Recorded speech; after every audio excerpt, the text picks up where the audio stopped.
નમસ્કાર વિદ્યાર્થી મિત્રો, ધોરણ 6 વિષય ગણિતની અંદર ચેપ્ટર નંબર 8 દશાંશ સંખ્યાઓ એમાં છેલ્લે આપણે સ્વાધ્યાય 8.6 ની અંદર દાખલા નંબર 2 સુધી જોયું હતું. ત્યાર પછી જોઈએ દાખલા નંબર 3. તો દાખલા નંબર 3 છે, રાજુએ 35.65 રૂપિયાનું પુસ્તક ખરીદ્યું. તેણે દુકાનદારને 50 રૂપિયા આપ્યા. તો દુકાનદાર પાસેથી રાજુએ કેટલા રૂપિયા પાછા મેળવ્યા? એને જે પુસ્તક ખરીદ્યું છે એની કિંમત હતી 35.65. એમાંથી રાજુએ એને 50 રૂપિયા આપ્યા. તો 35 રૂપિયા અને 65 પૈસા એ 50 માંથી શું કરવા પડે? બાદ કરવા પડે. તો દુકાનદારે રાજુને કેટલા રૂપિયા પાછા આપ્યા એ આપણને ખ્યાલ આવે.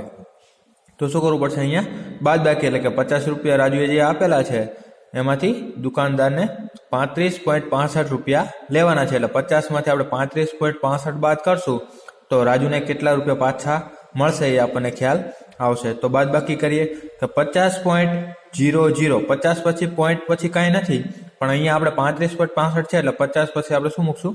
00 માઇનસ 35.65. તો અહીંયા બાદ બાકી કરીએ તો 0 માંથી 5 નહીં જાય તો અહીંયા શું લેવો પડશે? 10 અને 10 લીધા પછી આગળ જો 0 હોય તો અહીંયા આપણે સીધા શું મૂકશું? 9. એના પછી 0 હોય તો 9, અને એની આગળનો જે અંક હોય એમાંથી એક ઓછો કરશું. આ 9 કેમ આવે? તો કે અહીંયા આપણે 10 લઈ લીધો છે તો હજી આગળ અહીંયા 0 છે, તો 0 માંથી હજી 6 જશે નહીં તો અહીંયા પણ શું આવે?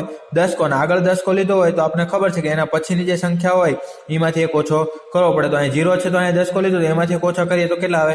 9. એવી જ રીતના અહીંયા, અને પછી એક આગળ ઓછો એટલે કે 4. બાદ બાકી કરીએ તો 10 માંથી 5 જાય તો 5, 9 માંથી 6 જાય તો 3, પોઈન્ટના પોઈન્ટ, 9 માંથી 5 જાય તો 4, અને 4 માંથી 3 જાય તો 1. તો 14.35 પૈસા, એટલે કે 14 રૂપિયા અને 35 પૈસા. તો આપણે લખી શકીએ કે દુકાનદાર પાસેથી રાજુને 14.35 રૂપિયા પાછા મળશે. ત્યાર પછી જોઈએ દાખલા નંબર 5. દાખલા નંબર 4 છે એ સેમ દાખલા નંબર 3 જેવો છે, એ તમારે હોમવર્કની અંદર કરવાનો છે. ત્યાર પછી જોઈએ દાખલા નંબર 5. ટીના પાસે 20 મીટર 5 સેમી લાંબુ કાપડ હતું.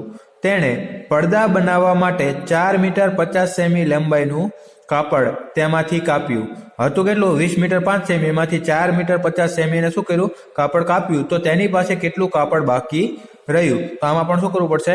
બાદ બાકી કરવી પડશે. જ્યારે બાકી રહ્યું એવું આવે ત્યારે મોટા ભાગે શું આવશે? બાદ બાકી કરવાની થશે. તો 20 મીટર 5 સેમી છે, અહીંયા મીટર અને સેમી એકમ છે, આપણે બંને એકમ સરખા કરી નાખીએ એટલે બંને મીટર કરી નાખીએ. તો સેમીને આપણે મીટરમાં ફેરવીએ તો 100 સેમી એટલે 1 મીટર થાય, તો એને આપણે મીટરમાં ફેરવીએ સેમીને તો શું કરવું પડશે? 100 વડે ભાગવા પડશે. તો આપણે પહેલા એ કરી નાખીએ કે ટીના પાસેનું કુલ કાપડ કેટલું? તો કે 20 મીટર 5 સેમી, તો કે 20 મીટર વત્તા 5 સેમી, 20 મીટર વત્તા 5/100 મીટર. તો 20 મીટર વત્તા દશાંશમાં લખીએ તો શું લખાશે? 0.05 મીટર. જેમ આપણે આગળ કર્યું એમ જ હવે આ બેનો સરવાળો, તો કે 20 વત્તા 0 એટલે 20.0.5 મીટર. સીધો જ અહીં જોઈને જ સરવાળો થશે, કારણ કે પોઈન્ટ આગળ શું છે? અહીંયા 0 છે, એટલે સીધા જ 20.05 મીટર. પછી એને જે પડદા માટે જે કાપડ કાપેલું છે એમાં પણ 4 મીટર 50 સેમી છે, તો એને પણ આપણે મીટરમાં ફેરવી નાખીએ. તો ટીનાએ પડદા માટે કાપેલું કાપડ 4 મીટર વત્તા 50 સેમી, તો 4 મીટર વત્તા 50/100 મીટર. તો 4 મીટર વત્તા 50/100 તો શું લખાશે? 0.50 મીટર. તો આપણે લખી શકીએ કે 4 વત્તા 0 એટલે 4.50 મીટર. આપણને બંને એની પાસે કુલ કાપડ અને પડદા માટે જે કાપેલું કાપડ છે એ આપણને બંને મીટરમાં મળી ગયા. હવે શું કરવું પડશે? તો કે એની પાસે કુલ કાપડ હતું એમાંથી એને પડદા માટેનું કાપડ જે કાપ્યું છે એ શું કરશું? બાદ કરશું. તો એની પાસે કેટલું કાપડ બચ્યું છે એ આપણને ખ્યાલ આવશે.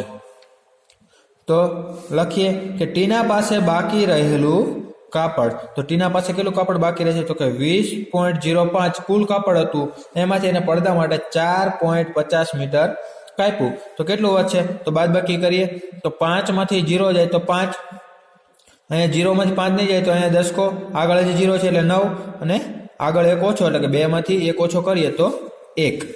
તો 10 માંથી 5 જાય તો 5, પોઈન્ટના પોઈન્ટ, 9 માંથી 4 જાય તો 5 અને 1 માંથી અહીંયા કાંઈ નથી તો અહીંયા 0 લઈએ તો 1 માઇનસ 0 તો જવાબ શું આવશે 1.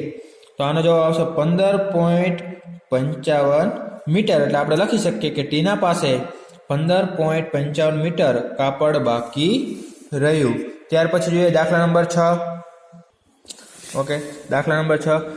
નમિતા દરરોજ 20 કિમી 50 મીટરની મુસાફરી કરે છે.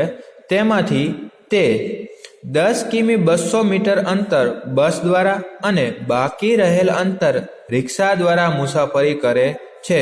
તો તે રિક્ષા દ્વારા કેટલું અંતર કાપે છે એ આપણે શોધવાનું છે. કુલ મુસાફરી એની રોજની કેટલી છે તો કે 20 કિમી અને 50, અને તેમાંથી 10 કિમી અને 200 મીટર શેમાં કરે છે? બસમાં, અને બાકીનું રિક્ષામાં. તો આપણે રિક્ષાનું માં કેટલું કરે છે એ આપણે શોધવાનું. તો શું કરશું કે 20 કિમી 50 મીટર એની જે કુલ મુસાફરી છે એમાંથી એની બસની મુસાફરી છે એ બાદ કરશું, એટલે જે વધશે એ કોની આવશે તો કે રિક્ષા દ્વારા જે મુસાફરી કરે છે એ આપણને મળશે.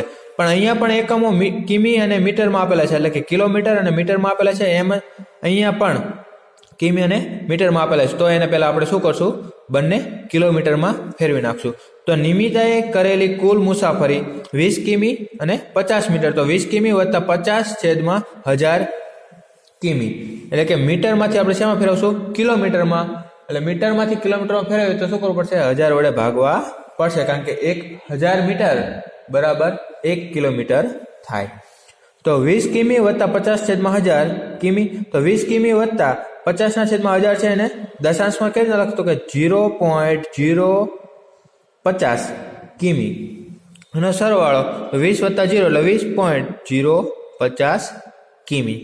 ત્યાર પછી બસમાં કરેલી મુસાફરી, એટલે કે તેણે બસ દ્વારા કરેલી મુસાફરી 10 કિમી 200 મીટર. તો 10 કિમી વત્તા 200/1000 કિમી. મીટરમાં શેમાં? કિલોમીટરમાં, એટલે 1000 વડે ભાગવો પડશે. તો 10 કિમી વત્તા 200/1000 છે અને દશાંશમાં કેમ લખાશે તો કે 0.200 કિમી. તો આનો સરવાળો કરીએ તો 10.200 કિમી. હવે આપણે એની કુલ મુસાફરી અને બસ દ્વારા કરેલી મુસાફરી આપણે કિલોમીટરમાં મેળવી લીધી. હવે શું કરવાનું છે? રિક્ષા દ્વારા એ કેટલી મુસાફરી કરે છે એ આપણે શોધવાનું છે. તો આ બેની જે કુલ મુસાફરી છે એમાંથી બસની મુસાફરી બાદ કરીએ તો બાકીની જે મુસાફરી બચશે એ રિક્ષા દ્વારા મુસાફરી કરી છે એવું કહેવાશે. તો આપણે લખીએ કે બાકીની મુસાફરી રિક્ષા દ્વારા કરી છે. તો રિક્ષા દ્વારા મુસાફરી કેટલી કરી તો કે 20.050, એટલે કે એની કુલ મુસાફરીમાંથી બસ દ્વારા કરેલી મુસાફરી એટલે કે 10.200 બાદ કરશું.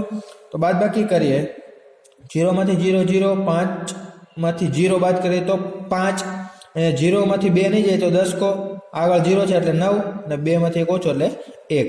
તો 10 માંથી 2 જાય તો 8, પોઈન્ટના પોઈન્ટ, 9 માંથી 0 જાય તો 9, 1 માંથી 1 જાય તો 0.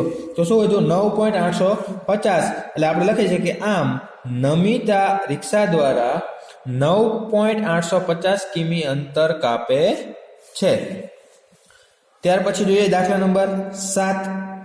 આકાશે 10 કિલોગ્રામની શાકભાજી ખરીદી. તેમાંથી તેણે 3 કિલોગ્રામ 500 ગ્રામ ડુંગળી, 2 કિલોગ્રામ 75 ગ્રામ ટામેટા અને બાકીના બટેકા ખરીદ્યા. તો ખરીદેલા બટાકાનું વજન કેટલું થશે? હવે જો આ થોડોક અલગ દાખલો છે. તો અહીંયા શું કીધું? એને કુલ શાકભાજી કેટલી ખરીદી છે? 10 કિલોગ્રામ. એમાંથી એને 3 કિલોગ્રામ 500 ગ્રામ ડુંગળી અને 2 કિલોગ્રામ 75 ગ્રામ ટામેટા ખરીદ્યા છે. તો હવે શું કરવું પડશે આપણે? પહેલાં તો અહીંયા કિલોગ્રામ ને ગ્રામ છે, અહીંયા પણ કિલોગ્રામ ને ગ્રામ છે. તો એને આપણે કિલોગ્રામમાં બંનેને ફેરવી નાખશું. પછી શું કરશું? એની સિવાયના જે બાકી વધે છે એ વજન કોનું ગણવાનું છે? બટાકા ખરીદ્યા છે એને. તો આપણે પહેલાં શું કરશું કે આ બેનું વજન છે ડુંગળી અને ટામેટાનું, એનો શું કરવો પડશે?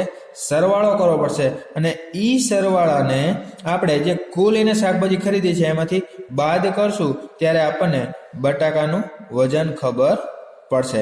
તો આપણે બટાકાનું વજન શોધવાનું છે. તો સૌથી પહેલાં એને જે કુલ શાકભાજીની ખરીદી કરી છે એ લખી નાખીએ કે આકાશે ખરીદેલી કુલ શાકભાજીનું વજન 10 કિલોગ્રામ છે. ત્યાર પછી હવે જે ડુંગળી છે એને કિલોગ્રામમાં ફેરવીએ અને ટામેટાને કિલોગ્રામમાં ફેરવીએ અને પછી એનો સરવાળો કરશું.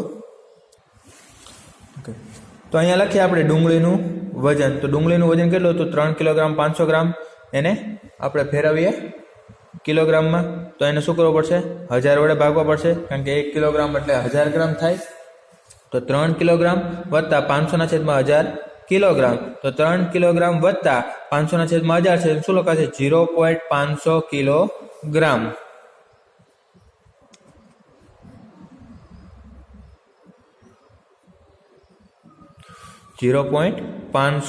કિલોગ્રામ. તો આનો સરવાળો કરીએ તો 3.500 કિલોગ્રામ. એવી રીતના ટામેટાનું વજન તો કે 2 કિલોગ્રામ 75 ગ્રામ. તો 2 કિલોગ્રામ વત્તા 75/1000 કિલોગ્રામ કે 2 કિલોગ્રામ વત્તા 75/1000 પોઈન્ટમાં શું લખાશે? દશાંશમાં, એટલે કે 0.075 કિલોગ્રામ. આ બેનો સરવાળો કે 2 વત્તા 0 એટલે 2.075 કિલોગ્રામ. બંનેનું વજન મળી ગયું. હવે એનું કુલ વજન શોધીએ, એટલે કે ડુંગળી અને ટમેટાનું કુલ વજન, એટલે કે આ બેનો પહેલા શું કરવો પડશે? સરવાળો, કે 3.500 કિલોગ્રામ વત્તા 2.075 કિલોગ્રામ. સરવાળો કરવાનો છે. 0 વત્તા 5 એટલે 5, 0 વત્તા 7 એટલે 7, 5 વત્તા 0 એટલે 5 પોઈન્ટના પોઈન્ટ, અને 3 વત્તા 2 એટલે 5. હવે શું કરવાનું છે? ખરીદેલ કુલ શાકભાજીમાંથી ડુંગળી અને ટમેટાનું વજન શું કરવું પડશે? એ બંનેનું વજન કેટલું થયું? તો કે 5.575 કિલોગ્રામ છે. હવે 5.75 આ બે છે ખરીદ્યું છે. તો બટેકાની ખરીદી કેટલી? તો કે 10 માંથી આ વજન આપણે શું કરશું? બાદ કરશું. એટલે કે આકાશે ખરીદેલ બટેકાનું વજન તો કે 10 કિલોગ્રામ છે. તો 10.30 મૂકશું. કેમ? કારણ કે અહીંયા આપણે 5.575 છે, એટલે 10.000 5.575. હવે બાદ બાકી કરશું તો કે 0 માંથી 5 નહીં જાય તો અહીંયા 10, એની આગળ 0 છે એટલે 9, એની આગળ 0 છે 9, એની આગળ 0 છે એટલે 9, અને પછી 1 માંથી 1 ઓછો એટલે 0. એટલે કે આપણે 10 કો લીધા પછી જો આગળની સંખ્યા 0 હોય તો અહીંયા બીજી વાર 10 કો લેવો પડે અને ઉપર 1 ઓછો કરવો પડે. તો 10 માંથી 1 ઓછો કરીએ તો પાછો 9 થશે. એટલે આપણે સીધું જ જ્યાં 10 કો લીધો હોય એની આગળ જો 0 હોય તો અહીંયા આપણે શું મૂકશું? સીધા જ 9 મૂકી દેશું. તો 10 માંથી 5 જાય તો કેટલા આવશે? 5. 9 માંથી 7 જાય તો 2. 9 માંથી 5 જાય તો 4. પોઈન્ટના પોઈન્ટ. 9 માંથી 5 જાય તો 4 અને 0, અને અહીંયા કાંઈ નથી તો અહીંયા આપણે 0 લખીએ તો 0 માંથી 0 જાય તો કેટલા આવે? 0. તો આપણે કહી શકીએ કે 4.425. તો આમ આકાશે ખરીદેલ બટાકાનું વજન 4.425 કિલોગ્રામ થશે. તો વિદ્યાર્થી મિત્રો, અહીંયા આપણે સ્વાધ્યાય 8.6 જે છે એ પૂર્ણ કરીએ છીએ. એક દાખલો છે સ્વાધ્યાય 8.6 નો દાખલા નંબર 4. એ તમારે હોમવર્કની અંદર કરવાનો છે. અહીંયા આપણું ચેપ્ટર નંબર જે છે 8 એ આપણે અહીંયા પૂર્ણ કરીએ છીએ, દશાંશ સંખ્યાઓ. હવે આગળનું જે ચેપ્ટર છે ચેપ્ટર નંબર 9 એનો આપણે નેક્સ્ટ એટલે કે આગળના વિડીયોમાં આપણે એનો અભ્યાસ કરશું. ત્યાં સુધી દરેક વિદ્યાર્થી મિત્રોને નમસ્કાર.